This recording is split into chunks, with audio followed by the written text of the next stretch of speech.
Welcome. आज class 10th English के second chapter जो कि चैप्टर 1 का पार्ट बी है, फायर एंड आइस को हम पढ़ने वाले हैं। रॉबर्ट फ्रॉस्ट ने लिखा हुआ है। पहला क्वेश्चन देखते हैं। The poem is written by, किसके द्वारा पोएम रिटन की गई है, लिखी गई है? रॉबर्ट फ्रॉस्ट के द्वारा। देखिए यहाँ पर भी रॉबर्ट फ्रॉस्ट लिखा हुआ है। Second, what views do people have to earth destruction? Earth है जो धरती है, उसका डिस्ट्रक्शन मतलब जो परेशान हुई है, जो बर्बाद हो रही है, इसमें लोगों के क्या व्यूज़ है, क्या नज़रिया है? पीपल हैव टू ओपिनियंस, लोगों के दो ओपिनियंस है। समथिंग, कुछ सोचते हैं it will and in fire, कुछ सोचते हैं कि ये आग से बर्बाद हो जाएगी, आग से धरती खत्म हो जाएगी। Others think that eyes will destroy it, और कुछ सोचते हैं कि बर्फ़ ही बर्फ़ हर जगह हो जाएगी तो भी डिस्ट्रॉय हो जाएगी। ठीक है।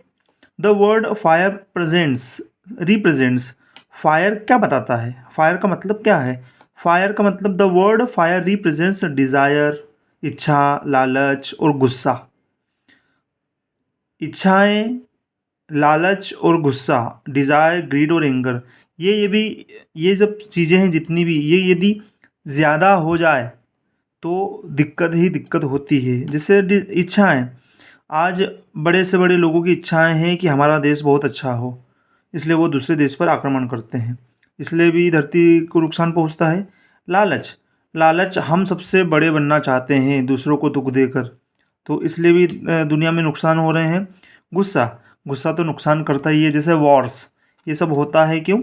उससे होना क्या है कि कुछ लोग मरते हैं, कुछ जीवित रहते हैं, लेकिन मरने वाले बर्बादी का कारण बनते हैं फिर, और ऐसे वॉर्स पे वॉर से चला करते हैं। तो फायर का मतलब यहाँ पे क्या हुआ? डिज़ायर, ग्रीड और anger. The word eat in the first line refers to, ये जो ईट का मतलब क्या है? ठीक है ना, तो ईट का मतलब आंसर दे रहा है बी वाला, मतलब द अर्थ।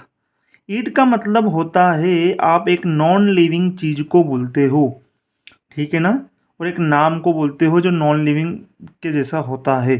ठीक है ना, तो अर्थ का मतलब यहाँ पर ईट हुआ, इस चीज़ को ध्यान रखना। फायर को भी, आइस को भी ईट बोल सकते हो, पोएट को ईट नहीं बोल सकते क्योंकि ये इंसान है। ठीक है ना, तो नॉन लिविंग चीज को आप बोल सकते हो it. If the world if the world is destroyed a second time, यदि वर्ल्ड है जो डिस्ट्रॉय होता है second time, what will cause it, इसका कारण क्या होगा? If the world is destroyed a second time, it causes will be the ice of hatred.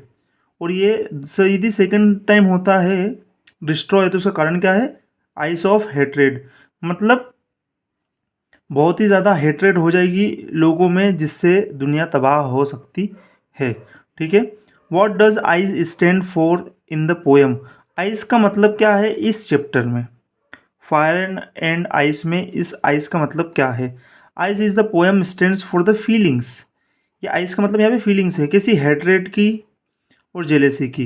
यदि आपके फ्रेंडशिप में कोई जेलसी करता है तो आप किस प्रकार रहोगे उसके साथ में, आपको पता है। हेट्रेड भी रहेगी तो किस प्रकार रहोगे, मतलब ये सब डिस्ट्रक्शन के कारण है।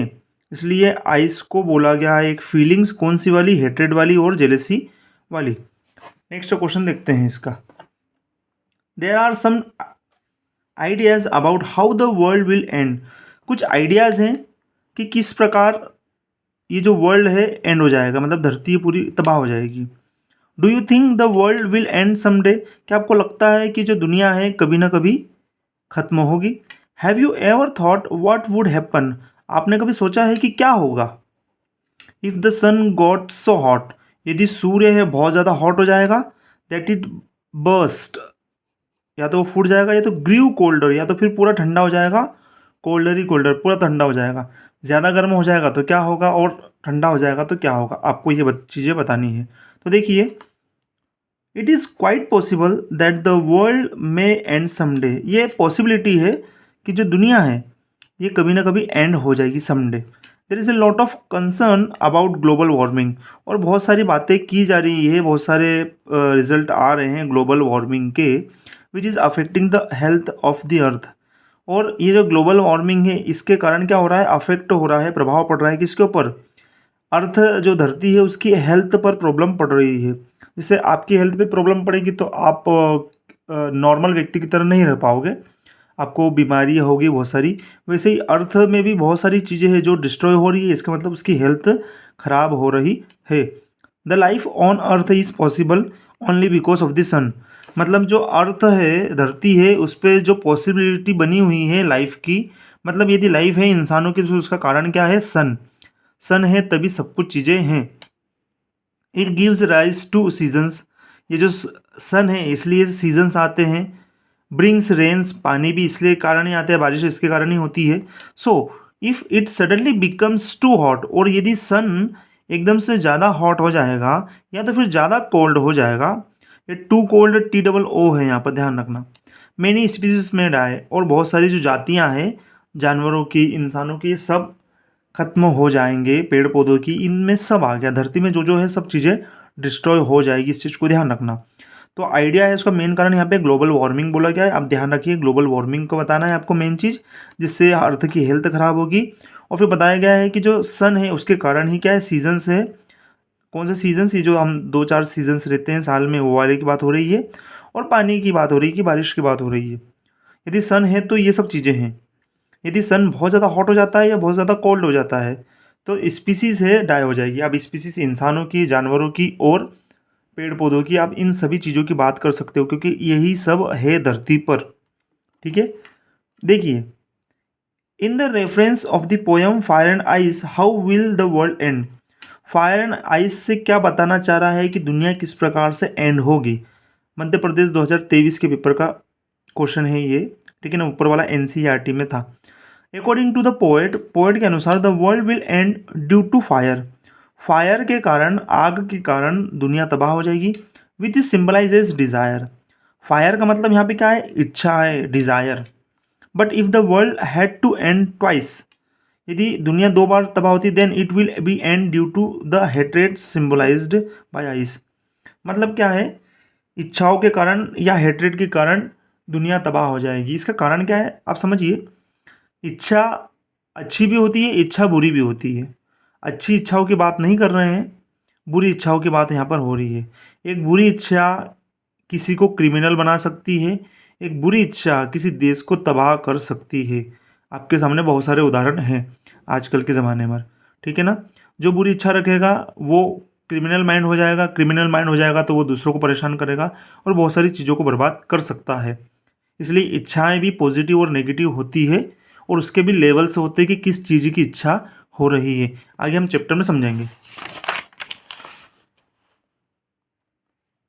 For Frost what do ice. Frost के अनुसार आइस क्या है एंड फायर क्या है। Here are some ideas. Greed, avarice, cruelty, lust, conflict, fury, intolerance, rigidity, insensitivity, coldness, indifference, hatred. ये सब वर्ड्स के मतलब क्या है? पहला मतलब क्रुएल्टी। क्रुएल्टी का मतलब होता है क्रूरता। क्रूरता का मतलब आप समझ सकते हो कि आपकी इच्छा नहीं है, उसके ऑपोजिट जो काम हो रहा है उसको क्रूरता बोलते हैं। ठीक है ना, फोर्सफुली करवाने को बोलते हैं क्रूएलिटी। इस चीज़ को आप ध्यान रखिएगा, है ना। क्रूअल मर्डर केस आपने सुना होगा, बहुत ही बेकार तरीके से किसी का मर्डर किया जाता है, इसको क्रूएलिटी बोलते हैं। फ्यूरी, आपने ये वर्ड सुना होगा, फास्ट एंड फ्यूरियस मूवी है। फ्यूरी का मतलब ये होता है बहुत ही ज़्यादा गुस्सा, बहुत ही ज़्यादा एंगर। एंगर नॉर्मल समझ में आता है लेकिन बहुत ज़्यादा हो तो ये डिस्ट्रॉय कर सकता है। ठीक है ना। लस्ट का मतलब यहाँ पर होता है किसी चीज़ को पाने की इच्छा, और पाने की इच्छा में वो कुछ भी हो सकता है ना। यहाँ पर समझ सकते हैं कि एक इंसान दूसरे इंसान के प्रति रुचि रखता है और उसकी इच्छा पाने के लिए वो सामने वाले के साथ में कुछ भी कर सकता है, इसको बोलते हैं लस्ट। स्ट्रॉन्ग सेक्सुअल डिज़ायर इसका मतलब होता है एग्जैक्ट देखा जाए तो। ग्रीड का मतलब लालच। लालच भी नेगेटिविटी को ही दिखाती है, पॉजिटिव लालच कुछ होता नहीं है, लालच तो लालच ही होता है, इस चीज़ को ध्यान रखना। एवरेज, एवरेज का मतलब होता है डिज़ायर ऑफ मनी। मतलब आपको बहुत पाने पैसे की इच्छा है और पैसे की इच्छा के कारण आप कुछ भी कर रहे हो तो ये भी नुकसान का कारण है। लस्ट अभी जस्ट पढ़ा हमने। इनटॉलरेंस, इनटॉलरेंस का मतलब होता है असहनशीलता। मतलब एक ऐसी चीज़ जो आपके साथ में हो रही है जो आप सहन नहीं कर पा रहे हो तो इसको बोलते हैं इनटॉलरेंस। ये सब फायर के बारे में बताया गया है कि फायर का मतलब इच्छाएं हैं, लेकिन इच्छाएं की जो लेवल है वो यदि बहुत ज़्यादा बढ़ जाता है तो वो सब नेगेटिविटी की ओर जाता है और दिक्कत हो सकती है आपकी लाइफ में। आइस का मतलब यहाँ पे क्या बताया है? आइस का मतलब है कि इनसेंसिटिविटी। अब ये बहुत ठंडे होने की बात हुई है। ठंडे होने का मतलब कि आपको फ़र्क ही नहीं पड़ना किसी चीज़ से, उसको बोलते हैं इंसेंसिटिविटी। ठीक है। रिजिडिटी, रिजिडिटी का मतलब होता है अकड़ या कड़कपन, है ना।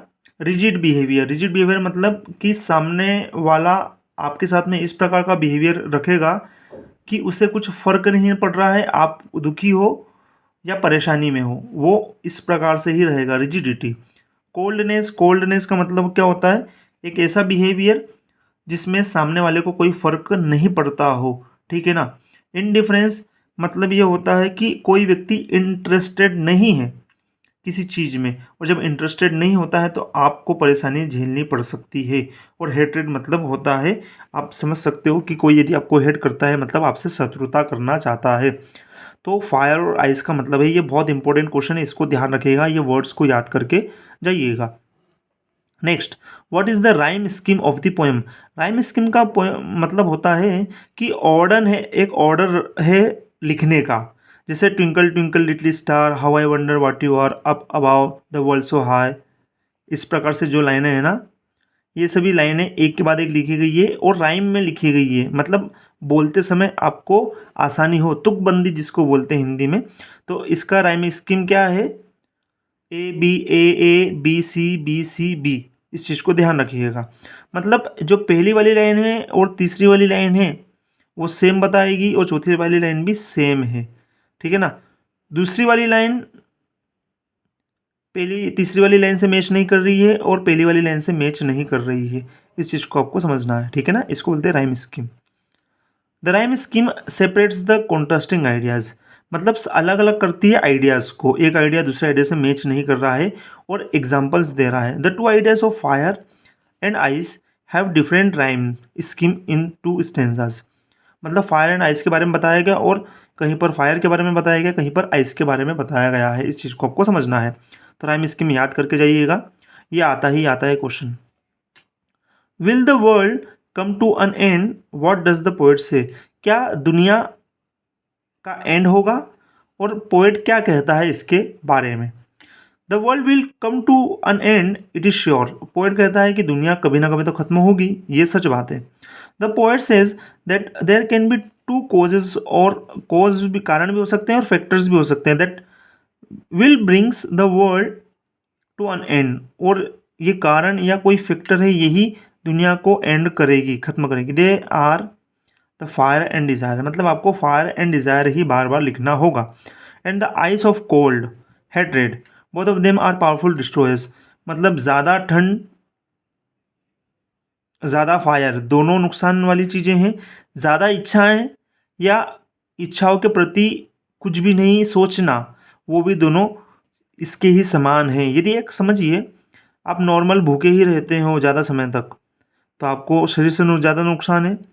ठीक है ना। आप नहीं खाओगे तो आपकी ताकत खत्म हो जाएगी और आप जैसे और नॉर्मल व्यक्ति की तरह वैसे नहीं रह पाओगे। वैसे ही आप बहुत ज़्यादा खा लेते हो तो भी मोटापा बढ़ेगा और बीमारियां बढ़ेगी, मतलब आप नॉर्मल जब तक नहीं रहोगे तब तक सब कुछ ठीक है। ज़्यादा कुछ भी करना, चाहे प्लस में चाहे माइनस में, वो नुकसान ही होता है।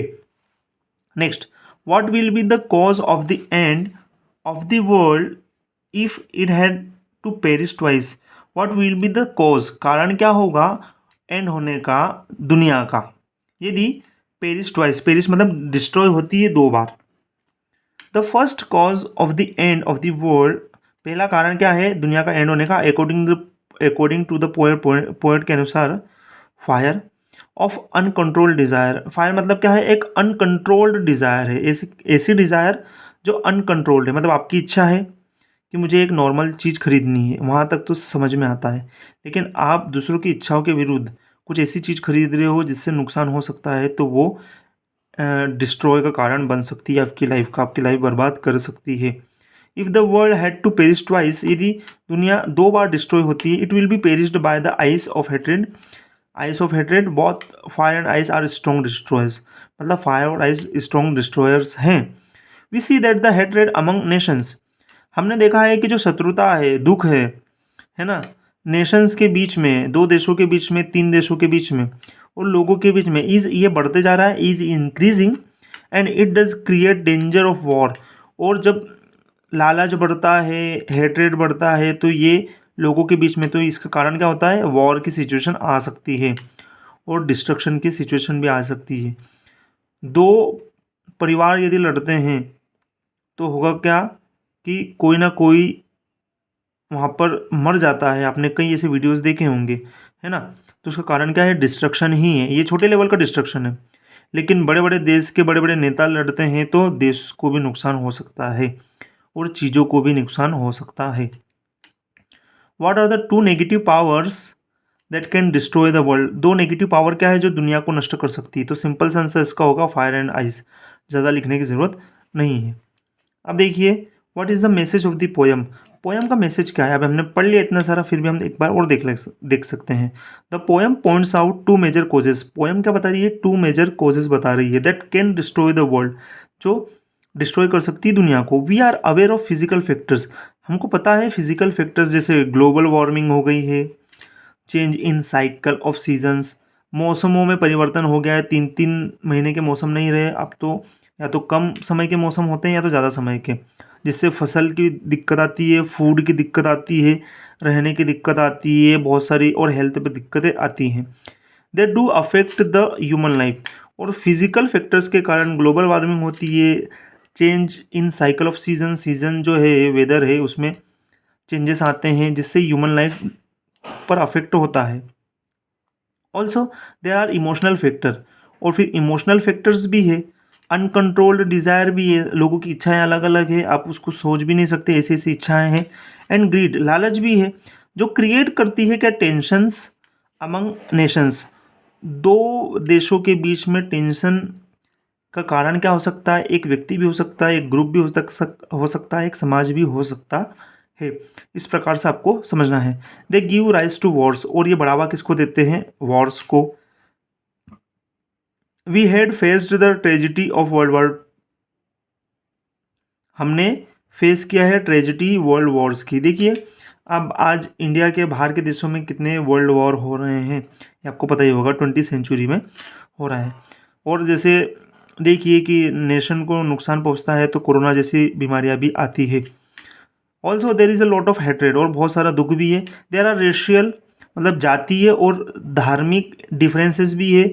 कोई जाति दूसरी जाति को बुरा बोलती है, कोई जाति दूसरी जाति को नीचा दिखाती है। रिलीजन, एक धर्म दूसरे धर्मों को परेशान कर रहा है। तो ये सब क्या है, डिज़ायर्स है, इच्छाएं लोगों की, जो इन चीज़ों के रूप में आती है, धर्म के रूप में आती है, जातियों के रूप में आती है, बहुत सारी चीज़ों के रूप में आती है। डिफरेंसेस दैट कॉज एनिमोसिटी, और ये जितने भी लालच है, ये सब कुछ चीज़ें, ये किस चीज़ को लाती है, शत्रुता को लेकर आती है। एनिमोसिटी का मतलब शत्रुता, एनिमी वर्ड आता है यहाँ से। The poet warns us against the evils, और पोएट हमें वार्निंग देता है ये इविल्स के ऑपोजिट, इविल्स के बारे में हमको बताता है कि इन सभी चीज़ों से आपका नुकसान हो सकता है, तो इनसे दूरी रखिए और सभी से लव कीजिए। इस प्रकार से वो बता रहा है, हर एक चीज़ से प्यार कीजिए। ऐसा नहीं है कि आप अपने लिए सब कुछ अच्छा सोच रहे हो और दूसरे के लिए बुरा सोच रहे हो। फायर एंड आइस चैप्टर बहुत डीपली बताया गया है, लेकिन बहुत अच्छा बताया गया है। लास्ट क्वेश्चन, इससे पहले आप सब्सक्राइब कर दीजिए चैनल को, ऐसे ही वीडियोज़ आते रहेंगे। चैनल से जुड़िए, लाइक करके, सब्सक्राइब करके, हिट बेल आइकन दबाइए, ठीक है ना। और शेयर कीजिए 10th वाले स्टूडेंट्स को, कि इंग्लिश समझना बहुत मुश्किल होता है और इंग्लिश आसानी से आप समझ सकते हो और पेपर में अच्छा कर सकते हो कई बार वीडियो को देखकर। What do desire and hate stand for in the poem. Desire और हेट का मतलब इस पोएम में क्या है, फायर एंड आइस वाली चैप्टर में। What does Robert Frost say about how the world will and, और बोलता है कि रॉबर्ट फ्रॉस्ट की वर्ल्ड किस प्रकार एंड होगा। According to the poet, desire stands for fire, desire का मतलब क्या होता है, fire, and hate stand for ice, ठीक है ना। According to the poet, desire stands for fire and hate stands for ice, मतलब डिज़ायर का मतलब हुआ फायर और हेट का मतलब हुआ ice. The fire symbolises burning desires, while the ice describes the ice cold hatred. Frost says that the world will perish by fire and also by ice. दुनिया अगर नष्ट होगी तो आग से भी हो सकती है और बर्फ से भी हो सकती है। He feels that the ice of hatred is as powerful as the fire of desire to bring complete end of the world, ठीक है ना, वो ला सकती है दुनिया में तबाही। नेक्स्ट चैप्टर और कोई सा होगा ये आपने समझा। मैंने आपको एक कंप्लीट क्वेश्चन से समझाया है। हमारा चैप्टर कौन सा चल रहा था? Fire and ice. फायर का मतलब फायर भी यहाँ पे बताया गया है, आइस भी बताया गया है, और साथ साथ हमने जो बताया था कि फायर मतलब अधिक से अधिक लालच और आइस का मतलब हेट्रेड। तो ये दोनों चीज़ें दिक्कत दे सकती है लाइफ में। चैप्टर बहुत अच्छा है, आपने अच्छे तरीके से इसको समझा होगा सभी क्वेश्चंस को। ठीक है ना, मिलते हैं नेक्स्ट वीडियो में। लाइक कीजिए वीडियो को, शेयर कीजिए, सब्सक्राइब कीजिए चैनल को। मिलते हैं नेक्स्ट चैप्टर में। Bye for now.